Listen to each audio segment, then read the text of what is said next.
Hi అండి, నమస్తే. నేను మీ Swarnalatha. Welcome back to Latha's kitchen and blogs. ఇవాళ మనం చూడబోతున్నామండి మిల్క్ మేడ్. మనం బయట నుంచి తెచ్చుకుంటాం కదా, సో దీన్ని కండెన్స్డ్ మిల్క్ అని కూడా అంటారండి. ఇది బయట నుంచి తెచ్చుకునే అవసరం లేకుండా ఎంతో ఈజీగా ఇంట్లోనే చాలా ఈజీగా చేసేసుకోవచ్చండి. ఇంగ్రీడియంట్స్ అండ్ ప్రాసెస్ ఏంటి అన్నది చూసేద్దామా. ఇక్కడైతే నేను ఫుల్ క్రీమ్ మిల్క్ తీసుకున్నానండి, ఒక ½ లీటర్ ప్యాకెట్ అనమాట. మనకు ఫుల్ క్రీమ్ అని బయట దొరుకుతాయి. అదొక ప్యాకెట్ తీసేసుకొని మనము ఒక ప్యాన్లో వేసుకోవాలండి. ప్యాన్ కూడా కొద్దిగా మందంగా అలాగే వెడల్పుగా ఉండేలాగా చూసుకోండి. అప్పుడు ఏంటంటే మనకు అడుగంటకుండా అలాగే ఉండలు లేకుండా కలుపుకోవటానికి చాలా ఈజీగా ఉంటుందన్నమాట.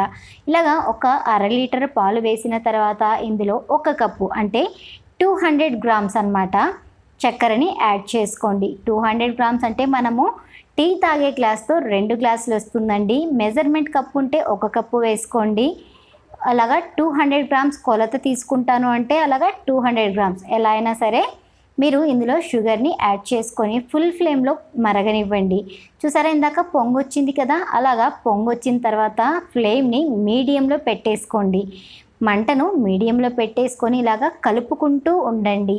ఎందుకు అంటే అడుగంటకుండా అలాగే ఉండలు లేకుండా వస్తుంది. అలాగే చుట్టూ కూడా అంటుకున్న దాన్ని ఇలాగా మొత్తం కూడా తీసుకుంటూ మొత్తం కలుపుకుంటూ ఉండండి. మీరు ఒక 6 నుంచి 10 నిమిషాల వరకు ఇలాగా కలుపుకుంటూ మీడియం ఫ్లేమ్లో ఉంటే మనకు ఇలాగా ఉడుకు పడుతుందన్నమాట.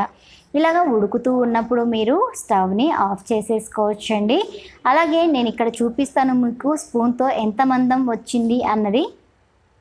అప్పుడు మీరు స్టవ్ని ఆఫ్ చేసేసుకోవచ్చు అనమాట. థిక్గా తయారైంది చూసారా. అలాగే మనం ఇలాగ స్పూన్తో అంటున్నప్పుడు మీకు అలా ఫింగర్తో అంటే అది ఎంత మందం వచ్చింది అన్నది అర్థమవుతుంది. సో మనకి సరిపోయింది అన్నట్టు. ఇప్పుడు మనము స్టవ్ని ఆఫ్ చేసుకోవచ్చండి. ఒకవేళ మీరు కావాలి అనుకుంటే స్టవ్ని ఆఫ్ చేసే కంటే ఒక 30 సెకండ్స్ ముందు మీరు ఒక పించ్ ఆఫ్ వంట సోడాను కూడా యాడ్ చేసుకోవచ్చండి. నేనైతే యాడ్ చేయలేదన్నమాట.